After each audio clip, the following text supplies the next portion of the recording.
Now, to cut a long story short,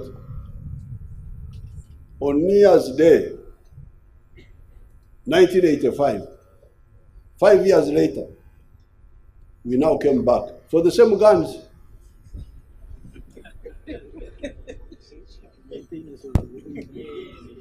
But first of all, I had to reconnoiter. I had to send reconnaissance. Is Mugume Chaga here? Mugume Chaga is not here. I had to send Mugume Chaga to reconnoiter, to check whether those guns were still there. And we had plans. How do we know the guns are there? After 4 years, this was now like 84, 85, 84. Then we made a plan. First, we wanted to capture a soldier, put chloroform in him, make him sleep and take him away. Then I called Besigye. I said, can we do this? Besigye said, no. If you try to use chloroform when you don't know, the person will die. Then we said, okay, so how do we know? So again, how God works. So Mugume Chaga went. These soldiers of UNLA like to drinking alcohol. So they would go to a place called Nkonji and drink and come back walking through the footpath. So the plan was Mugume puts on gunpoint a soldier who is alone and takes and kidnaps him and asks him whether the guns are there or not. So Mugume goes and lies in wait. A lonely soldier comes. Mugume puts him on gunpoint. The person whom Mugume puts on gunpoint is very well known to Mugume. Can you see how God works? So when Mugume puts him at gunpoint, the soldier said, Mugume Tangita. Mugume don't kill him, he recognizes him. They have not seen one another for 4 years. Then Mugume, the soldier was called Tindubachira. So instead of kidnapping him, Mugume says, all I want to know, are the guns still there? Tindubachira says, the guns are still there. So now you go back, they set up a communication system, how they can keep checking. So now that we are sure that the guns were still there, now we come now. Big force now, under Sade. The attacking, we came with a force of 1,500. But when we got on the way, we started breaking. Some soldiers started collapsing and so on. So I decided to cut them into two. A force of 700 under Sare, and I think people like Mugume would have been part of that. 700 all armed to go and attack. This time we used Magazgawaganda, but Magazgawaganda from Ankole.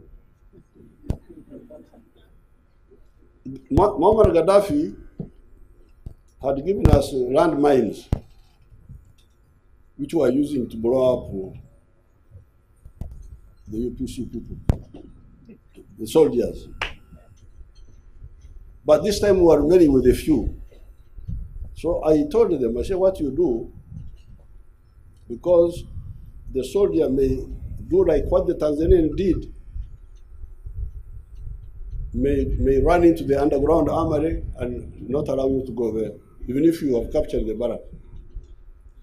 So I taught them Ekiteko is a sisal mesh where they put milk pots. I think Bishop Ruere saw them the other day. It improved his knowledge. So I told them to put the mine in a kiteko, in a mesh of kamba, and suspend it and put it at the mouth of the armory, because you can be on top. It is underground, and then detonate it so that you kill the other person. For me, I didn't know to kill. I thought it would disorient. So that's what they did. When Saleh came, the force was so big, the soldiers of the barracks ran away. This is now New Year's Day, 1985. The guns which God saved on the 6th of February, they are still there. So on New Year's Day, 1985, Saleh comes with a big force, puts these soldiers run away. But a soldier goes inside wanting to repeat what the Tanzanians did, But we had arranged, they put the kiteko, pushed it from up with the long stick, and detonated. The poor fellow died there. And we got all the 650 rifles. So you can see now, Tumwine, God used Tumwine really to make us start the war, but not to go too far before we were ready. And kept the guns for us for 1985. This is Tumwine's now being used by God. Secondly, Tumwine, in the reorganization, he was posted in Masindi. So he knew the Masindi barracks very well. And in the plan to attack, we had looked at Masindi. But from the quarter guard to the armory, very far, about 1.5 kilometers. That's why we went for Kabamba instead. But Tumwine knew Masindi. So we planned for it. And Tumwine linked us with a man called Kaka. You know Kaka? Kaka recently was in Iso, he had some issues, but he did a very good job.